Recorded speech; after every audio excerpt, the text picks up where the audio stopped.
Welcome to It's Our Money with Ellen Brown, a look behind the curtain of global finance and monetary control with one of the foremost experts in the field. Author of the bestseller Web of Debt and the Public Bank Solution, Ellen Brown's groundbreaking work began the movement to create new American public banks. We'll look at issues surrounding the world of money and the systems and powers that control it, as well as the progress being made on the public banking frontier. The program is underwritten by Public Banking Associates, a national consultancy of experts advising government leaders pursuing the creation of their own public banks at publicbankingassociates.com. Hello, and welcome to It's Our Money with Ellen Brown. I'm Walt, Ellen's co-host and senior advisor to the Public Banking Institute. Today, we're really very pleased to have a special guest with us. It's Professor Rohan Grey of Willamette University College of Law. Rohan is a leading voice across several sectors of evolving monetary impact and design. He researches and lectures on the legal design and regulation of money systems, money and finance, including digital currencies, both topics that are central to our work in the creation of public banks around the U.S. And of course, the world. Now, Rohan is also president of the Modern Monetary Network, MMT, as it's known in the mainstream media. And he has co-taught seminars on fintech and monies with our PBI colleague, Dr. Robert Hockett, whom you may have heard on this program several times before. Of further interest to our program is his experience and leadership in the world of digital fiat currencies, which we'll be exploring with him today. Finally, and to abbreviate his considerable list of credits, Rohan is co-chair of the newly revitalized Oregon Public Bank Alliance, which is working to finally bring about public banks in that state. So there's lots to talk about with Rohan today. We're delighted to have him as a guest, but also as a colleague in this public banking work, and we want to discuss the emerging role and the potential of public banking as he sees it, the nature and prospect for digital currencies and how they might be utilized in public banking settings, the current push for a national public infrastructure bank, and the relevance of an MMT framework for monetary system evolution. That's a lot to cover. So let's begin with Ellen to start off the conversation. Ellen? Rohan, it's great to be talking to you. So I've been listening to some interviews of you. We do want to discuss modern monetary theory, and I have a couple of issues with it. But well, I've seen people say it's been tried and it failed. What was it, $7 trillion in 2020 that was issued in response to the COVID crisis, and now we have inflation, price inflation. And I heard you say on an interview, it was only half tried. The other half, the good half, wasn't tried, which sounds to me a lot like we're in support of the National Infrastructure Bank Coalition bill, which anyway, the other half is to just issue the money to build things like productive things, infrastructure and development, which would be the basic American system model going back to Alexander Hamilton and pretty much what was done during the 1930s and 1940s, except those were loans, not just money issued directly, but who bought the loans, but mostly it was the Treasury that bought the bonds, and where they get the money, they just went into debt. So you could call it MMT. Anyway, so could you comment on the other half, or maybe I guess start with MMT, what it is, and how you would see it implemented if ideally, and how we could, right now we obviously have major infrastructure issues, at least $5 trillion worth of infrastructure, and the two bills that have gotten passed don't come anywhere near that, not even up to $2 trillion. So there's lots of big holes, particularly like for water right now. I mean, that's a crisis right now. We should jump in there and fix that immediately, whatever it takes. But obviously we're not, because we always have political issues. But so those would be my starting issues, if you want to go there. Yeah, sure. Thank you. I mean, so the first thing is, modern money theory, modern monetary theory has a lot of different parts, a lot of different components. Some parts of it are historical, some parts of it are descriptive, some parts of it are prescriptive, some parts of it have a strong consensus amongst MMT scholars, some parts of it have a loose consensus, and then there's some wiggle room. You ask different people, they'll have different takes on certain things. When it comes to fiscal policy and public spending, there's a lot of, I think, the descriptive aspects that help us understand what is actually being done when the government spends. So if you look at the 1930s, for example, they were still under a gold standard. They were still under, even when they suspended domestic convertibility, they were still under an international gold standard. So at that point, there was still a pretty big distinction between printing paper currency and printing bonds. Because if you print bonds, you aren't promising to have anything redeemable in gold until the bond is due. So it creates a different pressure on your gold reserves to be printing money and printing bonds at that point. Since the 70s, that's no longer been the case. So there is a fundamental distinction between running a deficit today and running a deficit in the 30s when it comes to how you finance it. Today, I would say it doesn't really matter how you finance it because that gold pressure issue doesn't exist. It might have mattered back in the 30s whether you chose to fund it through issuing treasury bonds or issuing dollars, not because one is debt, but because one is promising gold convertibility immediately and the other isn't. But when it comes to the spending itself, what MMT is always trying to emphasize is to look at what actually happens with the spending. So rather than saying the problem is we printed money and then now there's inflation, the problem is that we had a huge economic shock and then we didn't actually deal with the causes of price pressure in particular industries. And so from an MMT point of view, it's not that there wasn't a lot of good spending that was done, it's that there was no eye to the inflationary impact. There was no eye to the inflationary risk of anything that was happening at that point. There wasn't a moment when there was a huge economic shutdown where people said, there's going to be a loss of goods and services. This is something we should care about and do something about and provide alternatives. So I think from an MMT point of view, when we're doing that spending, you're already worrying about the impact on prices and things, and you're trying to address that at the same time. You're not just going, MMT says you can print whatever you want, you can spend whatever you want, there'll never be a problem. It says, be really careful about what you're doing and think what you're doing. And you can look at the work of Stephanie Kelton and others when the CARES Act and others were going through, and that's what she was saying in live time, that we should be analyzing the inflationary effects and dealing with them. We wrote a big paper talking about the importance of qualitative and quantitative credit regulation as an alternative to interest rates. So when you do need to cool off particular sectors that are running too hot, have too much demand, to think about how to do that without doing general across the board interest rate changes that can hurt the entire economy in unforeseen ways. A really huge part of MMT's focus, of course, is full employment. And we didn't have anything close to a focus on full employment over the last few years. In fact, we worked on a job guarantee resolution with members of the squad, and the Biden administration was pretty unequivocal that they weren't interested in it. So when you looked at that set of spending, people like Pavlina Chernova, MMT economists, were saying we should be having full employment during COVID. We should be hiring people, even if they don't go to work because there's quarantine, that's fine. But we should be hiring people and focusing on making sure that there's productive capacity, not simply just putting money in and then wondering where the productive capacity is going to come from. So I think the easiest way to tell that what happened wasn't what MMTers were suggesting is because there wasn't a single MMTer who was leading that, who was involved in the drafting of any of those. They certainly looked to MMT for proof that they could actually pass this without having pay-fors, and that wouldn't cause interest rates to rise, that wouldn't cause bond vigilantes to freak out. And I think those things are true. We didn't see any pressure on interest rates. We didn't see bond markets rejecting huge influxes of new government bonds. So on those claims, MMT was correct. But if somebody said, hey, is the CARES package one being designed by MMT economists and consistent with what we would do? Absolutely not. And the obvious reason for that is there's no job guarantee.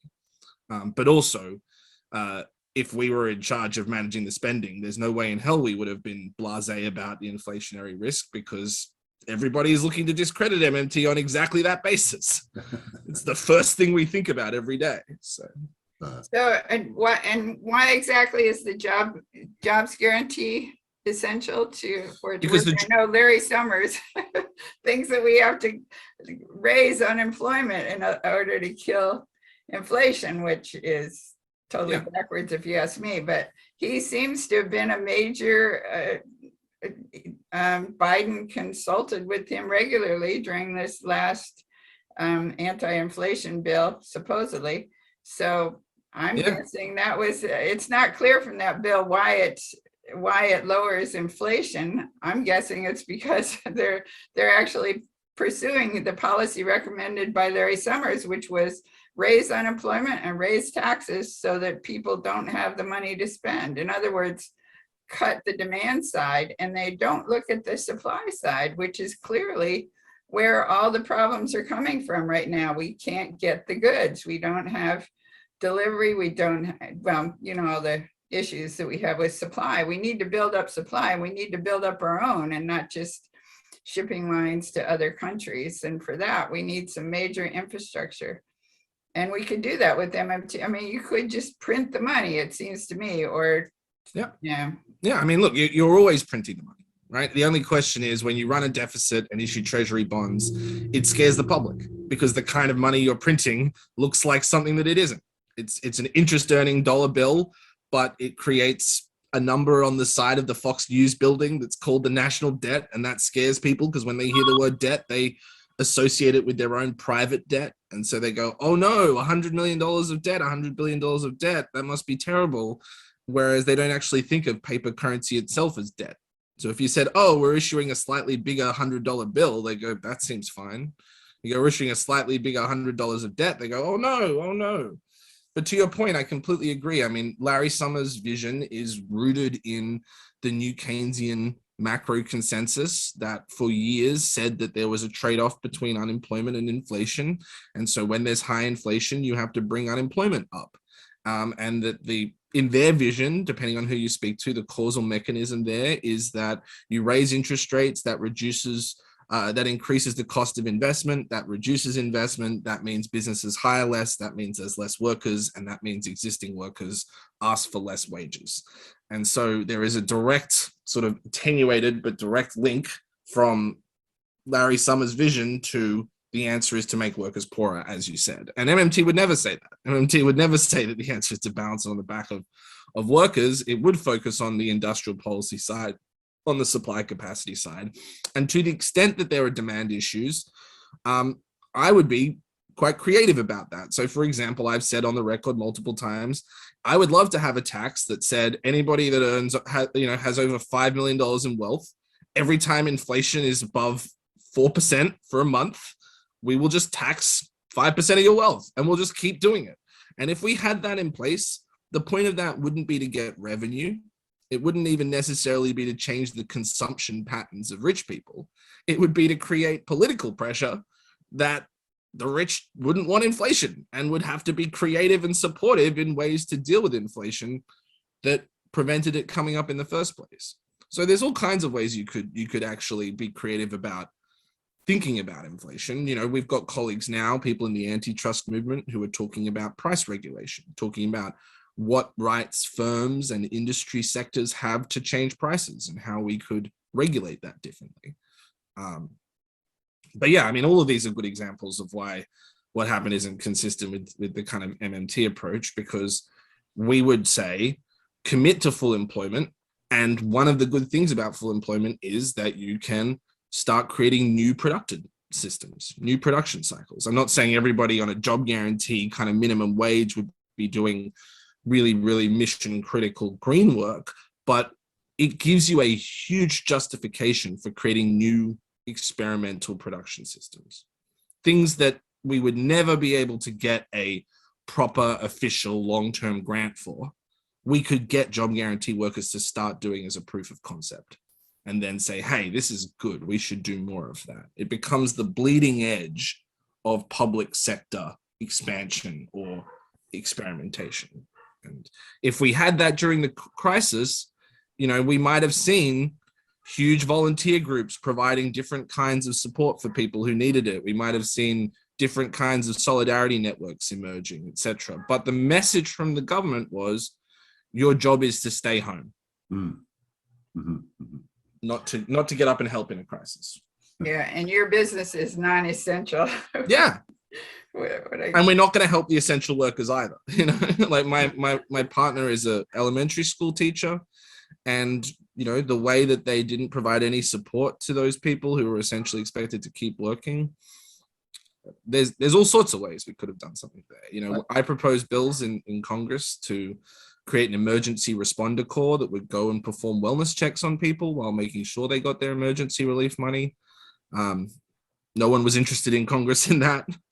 You know. Yeah, and there's so many. I mean, I live in a senior village, and people here desperately need help, but there's no reasonably priced help you can call on. I mean, there are just all sorts of jobs that people could do, even unskilled labor, that are needed, but you need some sort of network or something set up so they can find each other.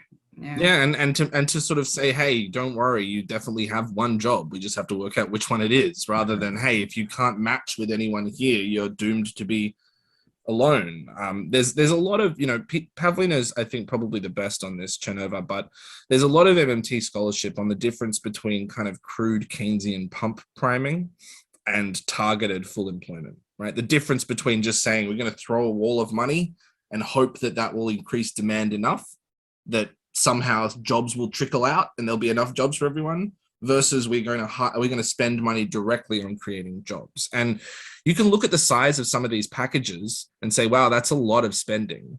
But when you unpack it, it's tax credits for this business and it's targeted investment here. And when you actually kind of siphon it all out, there isn't a big pot of money just to help people get hired and do things. There's specific pots of money going to specific places, some of which might increase price pressure in those areas, but there isn't that sort of generalized, okay, we're going to start just doing stuff across the board. And which is the vibe, if you will, of the National Infrastructure Bank initiative around the idea of spending money as a lot of money and doing productive tasks that are much needed, which should supposedly hire 25 million jobs in the process. We talked just online a little bit about that, and you expressed a concern that the NIB bond funded capitalized bank is not the mechanism that you would prefer. And I think I'd like to hear more about why you think that that doesn't really work as well as something else. Yeah, thanks. A couple of my colleagues, Andres Bernal and a few others, wrote a piece back at the start of the whole Green New Deal kind of cycle in 2019 in Business Insider called the Green New Deal is going to be very expensive. Every penny should go on the government's tab. And they laid out some of these arguments there. And, you know, for the record, I'm very supportive of public banking in general. And I'm very supportive of all of the things that people want the National Investment Bank to do. I see the National Investment Bank as a step backwards from good fiscal policy. And the historical examples of using an independent entity and sort of separating these questions of spending and whatever from the fiscal process, from the budget, from the legislative process, sort of spitting it out into an independent entity.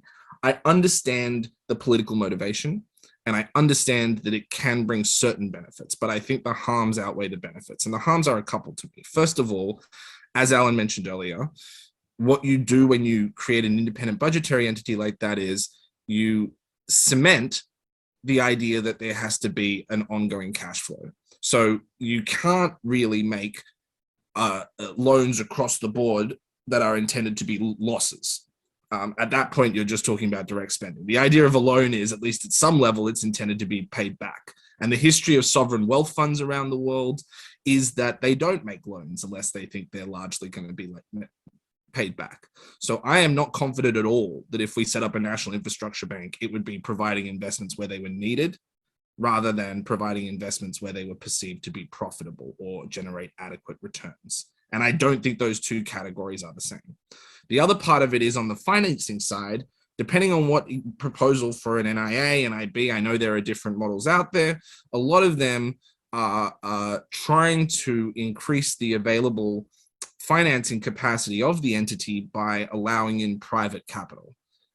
And I don't think, I'm not I'm not sure if that's the model that you're talking about. I'm happy to sort of just stipulate that it isn't, but that to me is also very worrying because that lets in the foxes into the hen house and allows them to exert political influence over the direction and governance of the entity and have a much stronger direct financial stake in the entity. So if you're talking about something that ends up looking like a very, very large pension fund, but 50% of the pension fund is government employees and public sector actors or individuals in the country, and the other half is Wall Street capital sitting there, then I think Wall Street is going to have the dominant political influence over that institution. The way it's set up, it's only private for capitalization. In other words, you can trade your privately held bonds for shares, but they're non-voting shares. So the decisions are all made by a committee, and Bob Hockett, your colleague,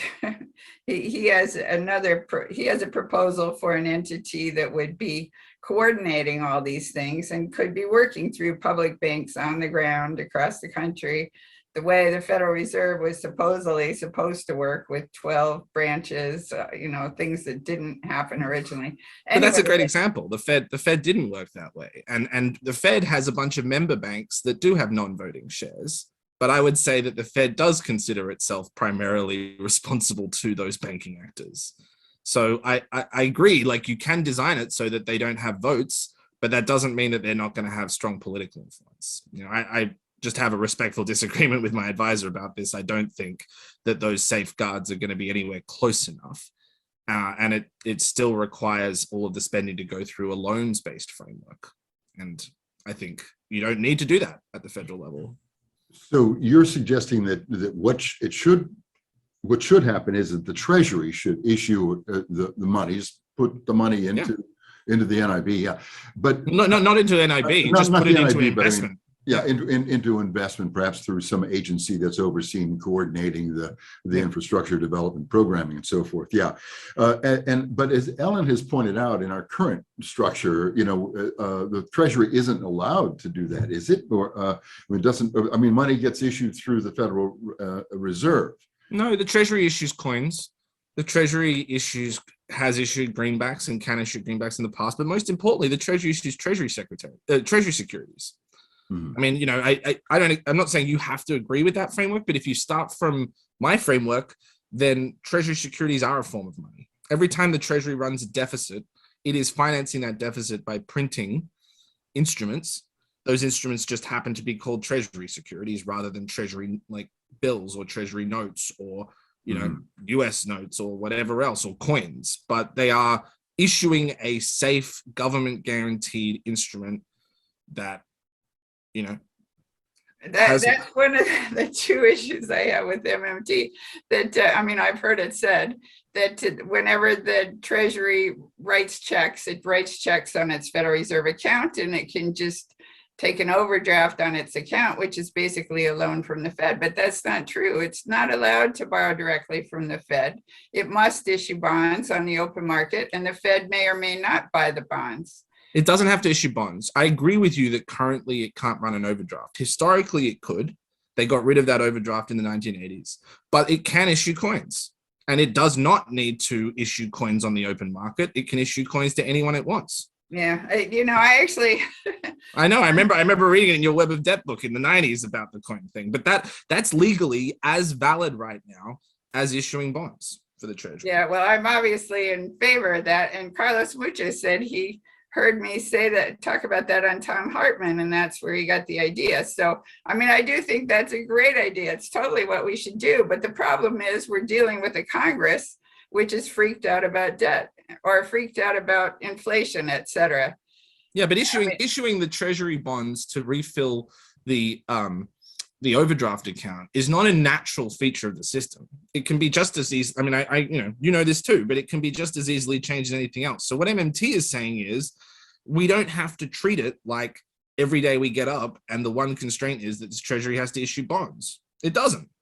It doesn't right now under weird, obscure things, but also it could not under a much more direct thing if we just made a small change. Anytime you pass a piece of legislation, I have written it into the bills saying this will be funded directly by the Treasury through a special account. And that's it. Every time I write a new piece of spending legislation, I just put that bit in, and that's all it takes.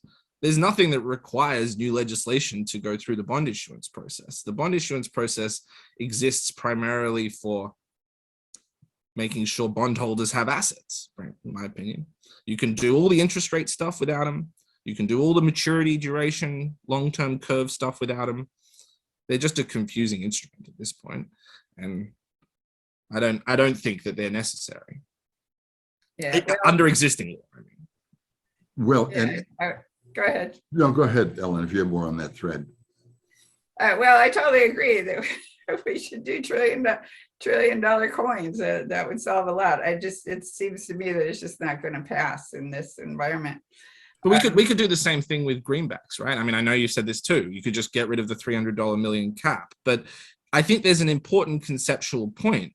It's not that the coin has to be used. It's that the coin or the greenbacks prove that that other narrative is false. The other narrative that says that you always have to borrow, you always have to issue in the open market. That can't be true. Mm-hmm, mm-hmm. Well, speaking of legislation, you've got an interesting development, the eCash Act. Tell us a little from your view, how is this going to expand and how does it play? What is it? eCash being a digital equivalency for the US dollar. Yeah, so there's obviously a lot of different visions right now about how to digitize the US dollar. There are these sort of very market-friendly ones that say we should really replicate the same two-tier system we have today, where we'll let private banks or private fintechs issue something like a stable coin that most people will use as though it's as good as a dollar. Then you have the kind of more liberal vision, which would be we're going to have bank accounts at the Fed or maybe at the Postal Service and everyone will get one. And I support both of those systems, certainly more than I support stablecoins. But those systems essentially treat money as if it's all a ledger. And I think a lot of money in history has been a ledger. And I think there are very good reasons to design money around ledgers, but it isn't the only kind of way that we have money, and it isn't the only way that we have public money. And some of my colleagues who talk about the history of money will give the impression that it's always all been ledgers. And I don't think that's actually true. If you look at the very earliest work of people like Denise Schwant Besserat and Michael Hudson, before we had ledgers, we had 3D tokens. And throughout history, we've had not only coins and paper currency, but also tally sticks and shells and beads and other things that were physical instruments that you made transactions by handing them over to somebody, not by changing a mark in a ledger. And that had a very different valency, a very different legal property. In fact, the word currency comes from the idea that whoever the current holder of the instrument is the lawful owner. And that was different to an account. If I steal money from a store, run down the street, and then buy a candy bar, then the shop owner who sold me the candy bar could accept that money in good faith. And then even if the cops, ran down the road and said, hey, that's that's that person's money. No, it's not, because the money doesn't have any memory. By the time it was handed over in good faith, the current owner has transferred legitimately. That's very different from an account, where the assumption is that you can look at the history and trace it back and all of those kinds of things. So when we are looking at different forms of a public dollar, to me, saying we should have a digital account for everybody is an important but not sufficient part of the vision. And the other part of the vision is having something that works like physical cash, coins and notes. And the reason I think that is important is, first of all, for privacy. If you have a ledger, then whoever manages the ledger can see all of your transactions. And I think that's really dangerous for civil liberties. I think it's dangerous not only for individuals' own sense of their own privacy. Try growing up as a closeted gay child in a small town where everybody knows your stuff. And now imagine that for every transaction you ever make in your life. But it's also important for political opposition. You will not have the ability to have dissidents, to have revolutions, to have opposition movements if the racist governor of Alabama in the 1950s could see every donor that the NAACP had and to harass them like they tried to do. And the Supreme Court said, no, you can't access that donor list, even though you're the one who incorporated the NAACP in Alabama. Technically, it's a state chartered entity, and you're saying you have a right to look at their books. Well, the First Amendment says they don't have to show you who their donors are. And I think that's a really important part of the privacy. And then the last part is simply about the architecture and resiliency. If you have to go through an online ledger to make a payment, then if there's an environmental disaster, or if you lose electricity, or if you're in a rural area, you might not be able to do it. Having something that can work offline, can work peer-to-peer directly without a third party in the middle, that has a very different kind of resiliency at an architectural level than an account-based system. So those are all reasons. You have to have some electricity on your device, right? Not necessarily even. You can have a card that looks like a debit card that has a long-term battery in it that gets recharged just by shaking it. Wow. And so you don't actually even need a phone or anything like that. It can be extremely low energy. You're right, it requires electricity, but it doesn't require plugging in or a battery or anything like that. That's good to know. Yeah, because I mean, I've written favorable things about the central bank digital currency. It could be used for good things, but it's also very scary. I mean, people are totally freaked out about the whole idea. And the idea that there's a central bank network globally that can control us through, that it could filter down, it could, yeah, and there is a consensus among central bankers that's happening internationally long before individual countries' politicians get in on the action. And the central bankers are really trying to define the political space of the possible here. And they don't want privacy. They don't want anonymity because they like the data, they like the control, they like to see themselves as being on side with law enforcement. And so when I speak to the central bankers, they say, oh no, we're not really interested in the privacy. They say they are. They always say, oh, privacy is very important to us. But when you actually look at what they're proposing, there's no anonymity. There's no ability for you and I to make transaction directly. So that's where the eCash comes in. We propose that it would be issued by the Treasury for a couple of reasons. One is that it actually works historically.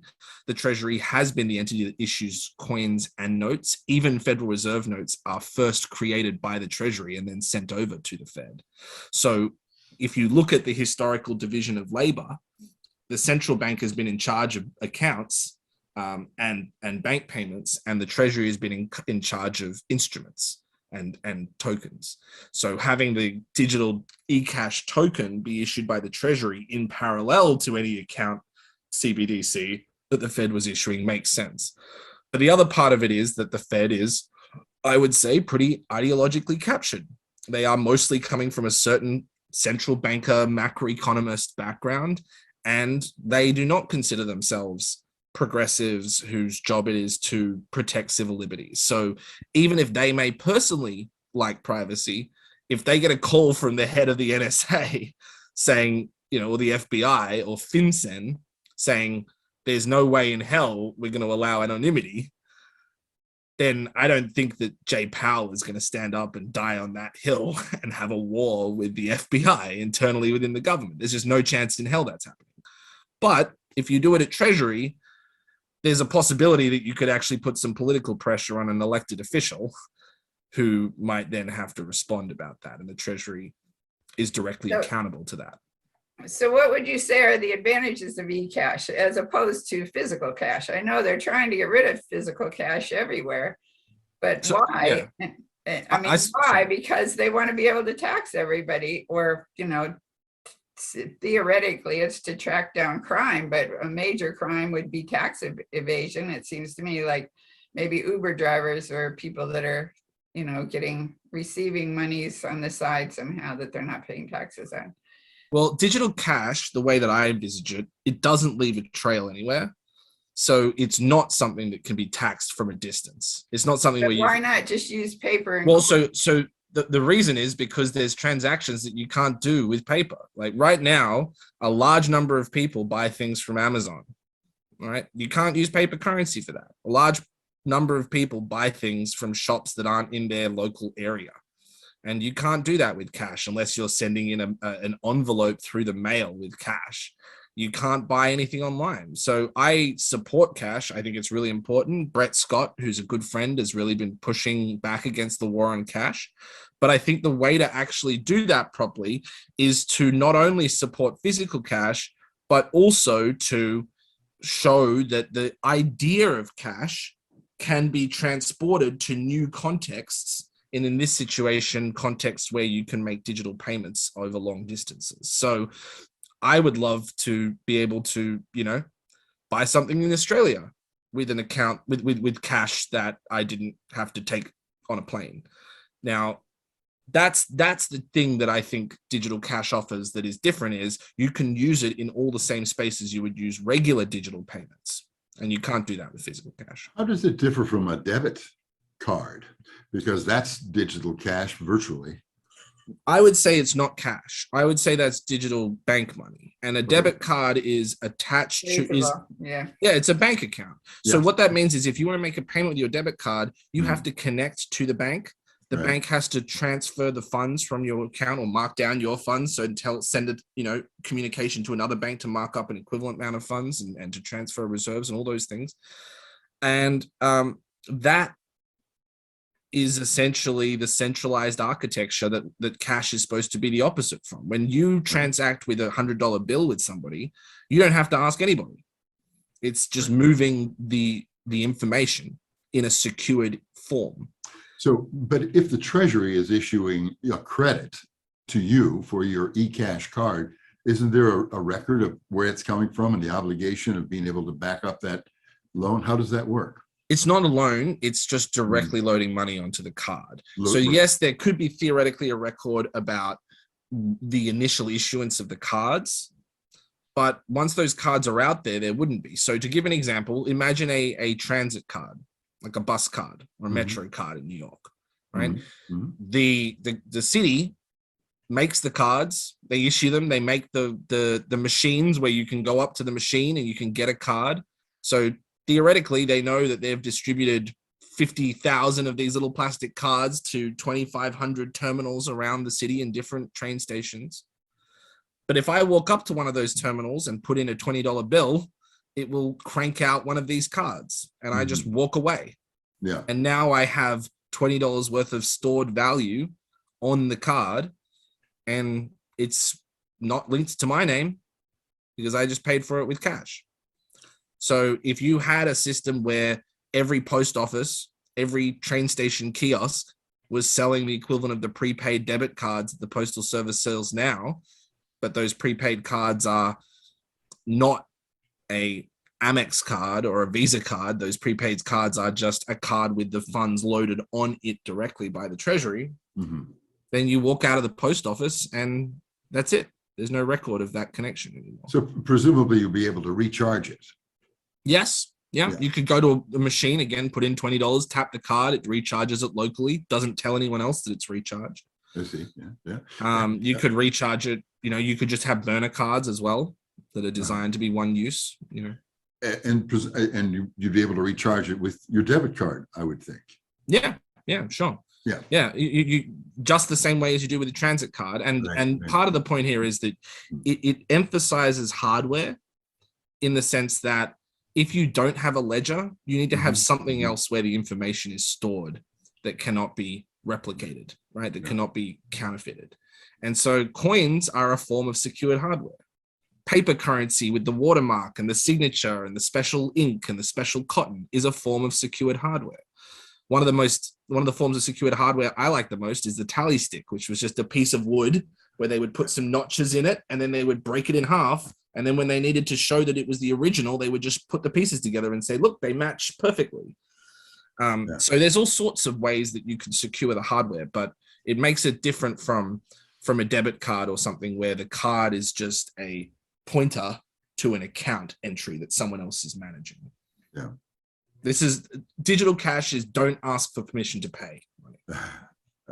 Two other things I wanted to talk about. You had mentioned, I heard you on an interview about antitrust, that there's some good actions happening now, and Social Security and pensions, that you would just pay those directly. I totally agree with you. I mean, that's the reason we have to have interest on all this stuff, is because our pensions, the old people rely on this income that they're not working. Their money is working for them. And if it wasn't, we're going to have the government pay. So I'd be interested in hearing your comments on that. Yeah. So with pensions, Australia has a public pension to an extent. We have a superannuation system as well. I would think it is good to have the yield or the return that we're providing pensioners, or even maybe a small amount of savings, right? We could have a savings account that you could set up at the government that had a guaranteed rate of the inflation rate plus 2% that people could put in up to a small amount, $100,000, $200,000, not enough to become a millionaire, but still enough to have some sort of positive savings. You could do that, and that could have absolutely nothing to do with anything on the other side of the ledger. So to give an example, to go back to the National Investment Bank, National Investment Authority, my other doctoral advisor, Sally Omarova, who I also respect a lot, has proposed, a system where people could invest into the entity and earn a return on the projects. I don't think that we need to give them any linkage to the projects themselves. If we want to give people a return for parking their money with the government, if we think that's important, we could just do that. We could just give them the return. We don't have to pretend that it's linked to a certain loan, to a certain project, to a certain share. You can say, put your money in a government account and here's the policy interest rate. That's it. That's that simple. We don't need to make it any more complicated. For pensioners, for big investors that we want to suck their money out of the economy, if that's the goal of the National Investment Authority, in part to serve as a sort of place for patient capital to sit. Yeah, park them in an account, give them a yield, but don't connect them to those entities. So yeah, I completely think there's no reason to have a private pension system. All it does is create a big pool of capital floating out there for others to take over. And Minsky used to call it money manager capitalism, because when you think of a pension fund, it's not the trillions of dollars of pensioners' money that's interesting. It's the guy running the whole thing taking 3% cut at the top that's interesting. Well, what do you think a sovereign wealth fund's going to look like? What do you think a national investment bank is going to look like? It's going to have people trying to sit on the top of this huge machine of money and steer it in different ways. And I'm very weary of having that thing be managed by a bunch of financiers, which is how I think it'll end up being run, just like the Fed is, or at least people who are sympathetic to financiers. So yeah, I do support it on the public pension side. There's this new Brandeisian antitrust movement, Lena Khan at the FTC. There's people at DOJ, there's people outside the Open Markets Institute and others. Sandeep Vaheesan, Sanjukta Paul, Nathan Tankus. And a lot of what they're looking at, I think, is trying to, I don't know if I'd call it micro or meso layer. And obviously there's systemic issues there. But in the same way as MMT was looking at money, a lot of what they've been looking at is prices and firms. How do firms exist? How are they structured in markets? How do they create prices? How do they adjust prices with each other? How do they create competition about prices? How do they create cooperation about prices? And applying that same sort of very granular institutional critical legal view to those things, a lot of the antitrust people are sort of pointing out that there isn't a lot of supply and demand behind a lot of prices. There's individual actors or a small group of actors making pricing decisions together, that a lot of markets are shaped not by competition, but by cooperation and coordination in particular. That if we're creative, we can design structures that allow for a lot of individual small actors having autonomy, but coordinating in ways that can be used to keep prices stable and things without requiring one big mega company behind it all. Or what about BlackRock and Blackstone buying up all these houses and turning them into rentals, et cetera? Is there a way to get them through antitrust? I don't know. I don't think I've heard anything on the housing side in particular, just because the housing market is very big. I mean, certainly the way that, Larry Fink and some of that stuff was happening with the Democratic Party, I would love to point out how incestuous some of these big financial institutions are at the top of these different sectors, the biggest hedge funds, the biggest pension funds and things. I'm not sure if antitrust is the right framework for that particularly. A lot of the antitrust stuff, I think, is focused on industries where there are actors exerting a significant amount of market power over others in the market, rather than simply, being bad actors in the market. But I'm not an expert on that. I could be wrong. Maybe there are people working on the housing thing in particular. Okay, I'll look at it. Thank you. Yeah. Is there some implicit notion of price controls in what you're saying? Yeah, I think, and the ghost of my friend Nathan Tankus in my ear would be saying, never call it price controls, because price controls sound like you're starting off in this state of nature or free market, and then you're coming along with these draconian, impositions to what was otherwise happening. Yeah. And he would say that's absolutely, BS. That's not how it works. What actually happens is all prices are regulated all the time. We're just changing how we regulate them. So, we already have laws against certain kinds of price gouging. We already have laws against certain kinds of punitive pricing. We already have laws against certain kinds of interest rate, rates. So this isn't a matter of starting with a kind of free market and then imposing controls, but it is a matter of trying to directly say, hey, you know what? Prices don't just do whatever they want. We can direct them in certain ways, and we have for years. I mean, there were centuries where the prices of bread was stabilized, right? We're in the process right now of trying to stabilize the price of oil. In Australia, they used a buffer stock scheme to stabilize the price of wool. We've proposed a job guarantee to stabilize the price of labor. There are ways that you can manage prices that are not simply deferring to markets. And yes, I think we should have a lot more of that. Now, whether we call it price controls, price regulation, market structure, whatever else is more politics than it is substance. But I think we need to go beyond just doing macro spending and then hoping everything will be fine. Because yes, you can have inflation from excessive demand. But what we're seeing now, I think much more than that, is that you can have inflation from badly designed markets, from concentrated power in markets where people can increase prices in places where we don't have adequate coordination of production. So we have bottlenecks emerge, etc.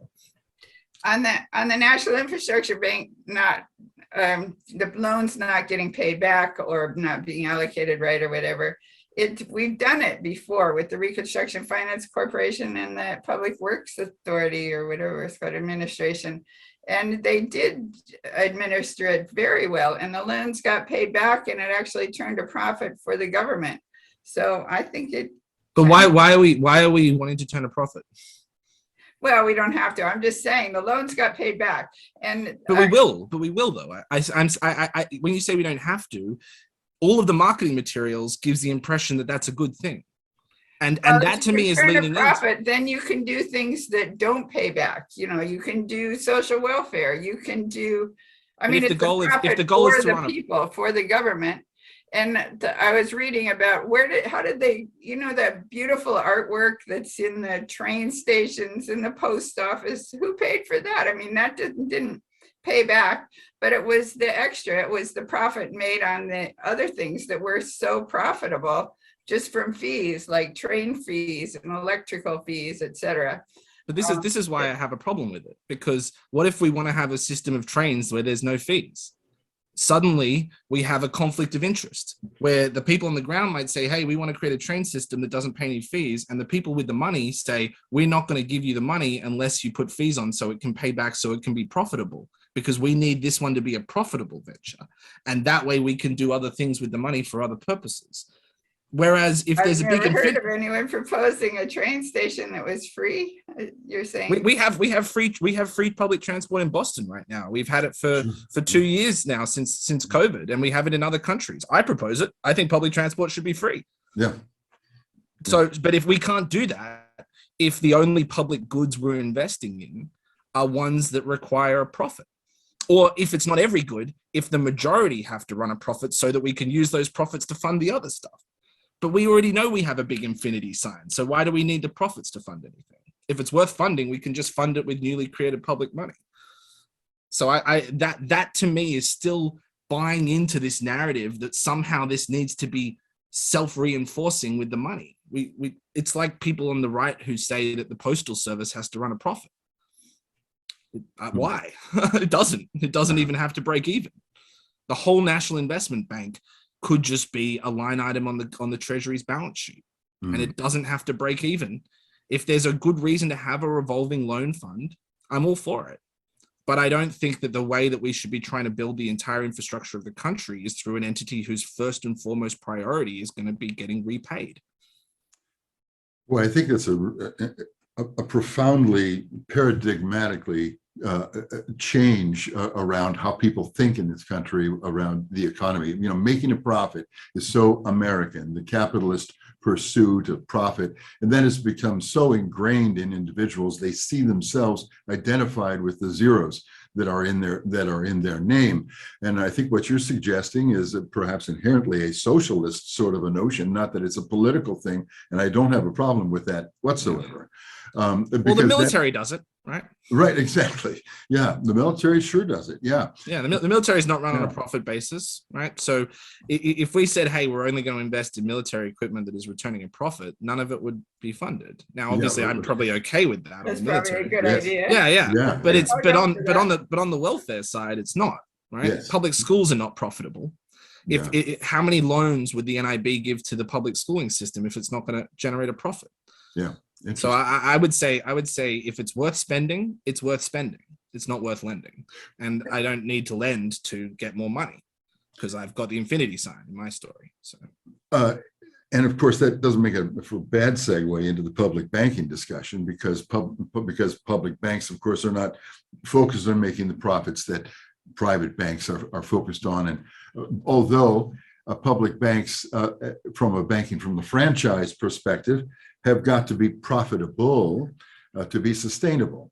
And so talk a little bit about the distinction between those two things and what that enables us to consider for what a public bank could do. Yeah, I mean, I think, and to put my cards on the table, I support public banking and have for a long time. And I helped draft the Federal Public Banking Act because I'm trying to support it at the state and local level particularly. But I do think that the metaphor, the institutional metaphor of bank is not progressive as a starting point. I think public banking can be progressive, but I think the idea of a bank, if we stop and think about what it is a institution for allocating and generating credit on a repayment and profitability basis that is distinct from a public budget, a public governance process that is allocating on the basis of public good and need. You can try to change the conditions of a bank, you can try to change the governance structure, you can try to change incentives, but fundamentally, a bank is about making money, getting loans that get paid back. If it was a revolving loan fund, it's not a bank. If it's a grant-making institution, it's not a bank. You can make a bank do grants, but that's like saying, yes, I can make a car fly with wings if I put wings on it. Yes, sure, but it's not what a car is. And so when we start from that idea, the federal level, when you need to spend, you have access to the US dollar. So I don't think that you need to do things through a bank institutional form that you can do through other forms. At the state and local level, when you don't have access to a federal dollar, you can try to create complementary currencies, but that is actually quite difficult because most people don't want to have 16 different currencies that they're swapping between when they pay. And because if you're a small town, you might not have the economies of scale, et cetera, to actually have a complementary currency. And more pragmatically, the federal government has no institutional structure to support complementary currencies today, right? So you're left with a situation where at the state and local level, if you want to be able to exercise any fiscal investment spending space, you're going to need to use other vehicles than the ones that might be the most optimal ones. If you could have a guarantee of fiscal sharing from the federal government, maybe you wouldn't need to use a federal bank, a state bank. You could simply have the federal government use its money power and allocate a share of that money power to be exercised with discretion by sub-actors. But in the absence of something like that, public banking becomes very important. The other thing that I like about public banking, in addition to the fact that it can essentially resurrect some of the monetary powers of sub-federal actors, albeit imperfectly, because it's still framed as a bank and it still has to be profitable and those kinds of things. The other thing is that banks also have a significant role in the payment system. And that means that if you have a bank at the state and local level, you can innovate with payments through it. And if we're talking about things like privacy and anonymity that do not exist anywhere else, then that allows individual cities or states to become havens, to become leaders, in the same way as cities and states were sanctuary cities for undocumented people. You could imagine the city of Chicago saying, we're going to issue a local currency. We're going to hire anyone in Chicago that wants to work with that currency. And we're going to accept that currency back from the public bank. Yeah. And it will be framed as a public bank note issued by the Public Bank of Chicago. And tell you what, it's as private as that ID that we issued to you. The federal government and ICE can stay the hell out of it. So I do think there are really important functions for public banking, but it's usually in places where better institutional alternatives are not available. Not because I think that the bank as a model, as a metaphor, as an institution is the best way to actually fund most important public goods. But to the extent that we should have banking in general, I'd be totally fine with getting rid of the entire private banking system, replacing it with a network of public banks. But when it comes to, hey, there's an important bridge, or hey, there's a public schooling system, or hey, there's a pension system, do you want a bank to be running that? I'd probably say that. Well, given our current environment in which money has to come through, seems to have to come through that private system of issuance and management, is it not possible that a state or a city, you actually just illustrated a way in which a state and city could issue a credit resource that would be built on or predicated on the full faith and credit of the city or the state? And that wouldn't be a currency, which would be in violation of the Constitution, but it would be a contained environment in which exchange, relationship, monetary exchange, and enablement would emanate. I mean, I think that's a pretty exciting fungibility plus the ability for a public institution to do that. Seems to me would be a very meaningful and perhaps a very useful addition to how money gets into our communities, because they can't get it through the private system. Yeah, I mean, so first of all, I would say, my first priority there would be to change it so that you can get it through the public system, right? There are direct channels that the federal government can send money to state budgets. Like it doesn't have to go through banks, doesn't have to go through bond markets. Right. There's 3 words that you could change in a law, and suddenly there's a whole new world that could be opened up on that front. So I would always focus on the first order priority is to get to a better world so that we're not making compromises under suboptimal conditions. Change those conditions first. But while we're under them, because we have to walk and chew gum at the same time, I do think what you're saying makes sense. There are 2 kinds of guarantees, I think, when you're talking about like money's lower in the hierarchy than whatever the highest form of money is in that ecosystem. And one is the guarantee that you can convert at par to a higher level money.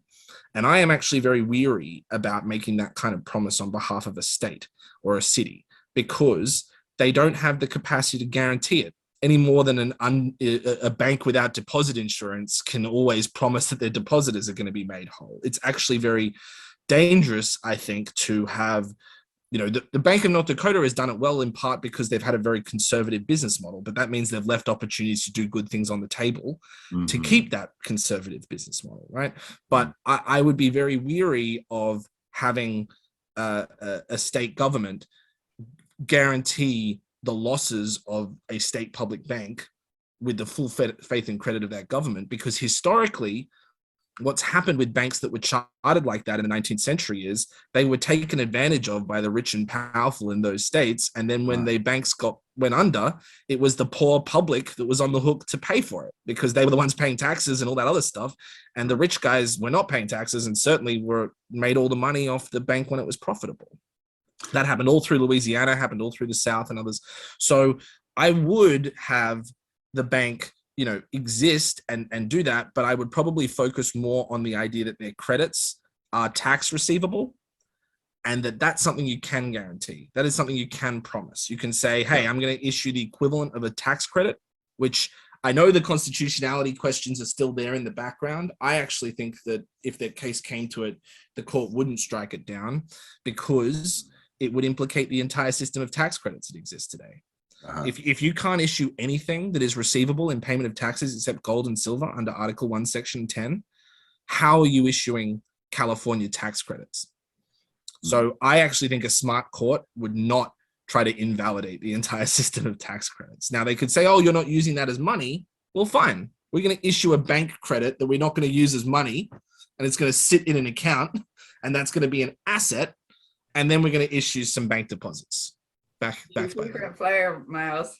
Yeah. It seems to me, though, that you could issue a community currency, citywide, maybe not statewide because it's unconstitutional, but citywide, that's backed by some service, such as electricity or, something that the local government can create. Like there's a book called Alcohol Can Be a Gas, where you can have a community still and you can put any kind of organic material into it and it turns into alcohol that you can run engines on. So you could have so it could be backed by that, not that you would actually cash it in, but there is something you can cash it in for besides taxes. I mean, if it's only future taxes, then you haven't really done anything. You've just spent your future money. Well, the value there is for other people. Like, it's not about your future taxes. It's you can sell that to someone else. There's a whole market for secondary tax credits. I agree with you. You can certainly be backed by real goods and service. I got no problem with that.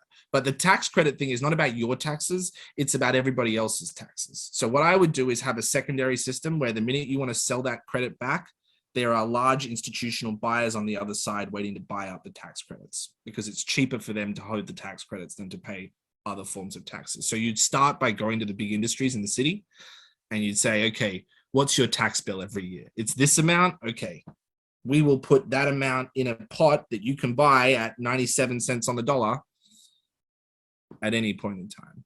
But yes, I agree with you, backing by real things. Although I will say, my understanding anyway, is that most local governments here are operating under the authority of the state that chartered them, so that if the state doesn't have the constitutional capacity to do it, the local government doesn't either. I've talked to the people that there have been a lot of local community currencies that were legal during depressions. Yeah, and I think that's because Article 1, Section 10 is dead letter, frankly.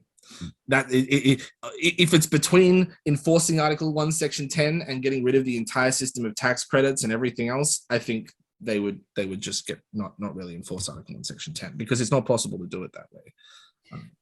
To me, banking is what money is. I mean, all money is credits and debits. Like I want your oranges, but you don't want my apples, so I give you some sort of credit that you can spend in the community that the community agrees to accept. And for that, if you look at the American colonists, they were basically doing MMT and they wound up hyperinflating or devaluing their currencies until Pennsylvania got the idea of issuing the money as a loan, and then the loan was paid back. So basically you're issuing it against the future productivity of the farmer or whoever. They didn't have hyperinflation. There were a number of states that managed those paper currencies completely stable. It wasn't all devalued until they backed it by productive capacity. I don't think that's Pennsylvania did the best, and it was because they had a bank that issued the money and lent it, and then the money came back, so it was balanced. But taxes reflux money. So what they were doing in those other states is they were creating a spending taxing cycle, and if you create the reflux there sufficiently, it works fine. There were places that didn't do it well. There were places that did it better, but it was a tax and spend, not a lend and repay. It's a different model. Yeah, but Pennsylvania was lend and repay, and it worked very well. And but I don't think that makes that the nature of money. Like what you described there, if you have an apple and I have an orange, and then we extend a credit, the question is what kind of credit? And what MMT would say is there's a whole story that comes before that sets up the unit of account, and the unit of account gets set up by somebody imposing taxes and then paying. You can only use this instrument to pay it. And so then when the time comes for you to create a credit, you create a credit denominated in the same unit of account as that tax receivability token. And you can create those credits and they exist, but it's that tax token that starts off the whole system. And that thing doesn't work on a banking logic. It works on an issue and destroy logic. The original money system of this the Sumerian cuneiform, in the Sumerian cuneiform writings, was a credit system. It was a banking system, basically. Like, you spent the money first, like you ran up a tab. That Michael Hudson writes about that. You ran up a tab at the bar, and when your harvest comes in, then you pay off your tab. And if you couldn't pay it this year, you could pay some interest, and you could pay it next year. Yeah, but they also had it in Egypt where you had a tax. There were different models, different structures there. I mean, the Sumerian system was very decentralized, and so you did have this coordinated mechanism where the idea of making loans there was really more about coordinating between different sub-agents of the federal government, really, more than it was about individuals. Like, you would get loans there to the temple, you would get loans to the merchants, you would get loans to the people out in the farms, and the point of the central authority was to balance those different things with each other. But that model was in part because you didn't have a single sort of centralized administrative apparatus. Once that existed in places like Egypt, you had a system where they would issue one kind of instrument and tax it back out. I mean, I get your point. I'm not trying to say that credit isn't important. I don't think that the starting point is always lending. The starting point is often just spending into circulation and then taxing back out. Which, of course, is the primary theme, I think, of the MMT framework. We spend first. Yeah, and you don't have to link the taxes and the spending there, right? The thing about a loan is they're connected. Yeah. I lend you $10, I'm expecting to get 10 back from you. With the tax and spend framework, I can spend $1 million to this group of people and tax this other group of people. Mm-hmm. And they have to work it out between them. That creates a very different dynamic than the only form of money that gets spent in is bilaterally being repaid by the person it was extended to. Yeah. So it's a more generalized version of the same reflux story. It allows you to abstract the reflux away from the person you're giving it to the whole system. Well, this is fascinating, and I think we've really run out of time on this particular edition of this conversation. We'd like to continue it, Rohan, and thank you very much for being with us. Ellen, any final thoughts or questions? No, that's great. Very stimulating. Thank you. Yeah, it's a pleasure to see you again. Thank you so much for having me. Thanks so much, Rohan, and we'll be in touch and look to be continued. Thanks so much. Take it easy. Speak soon. Bye. Bye-bye. Bye. Well, that's it for this edition of It's Our Money with Ellen Brown. Our thanks to our guests, our sponsor, Public Banking Associates, and to you for listening. Be sure to check out Ellen's latest writings on the economy and the changing world of money by visiting ellenbrown.com. And for more information on public banking, visit publicbankinginstitute.org. For information on how local and state government leaders can obtain professional insight and counsel about public banks from key national experts, visit publicbankingassociates.com. I'm Walt McCree. See you next time on It's Our Money with Ellen Brown.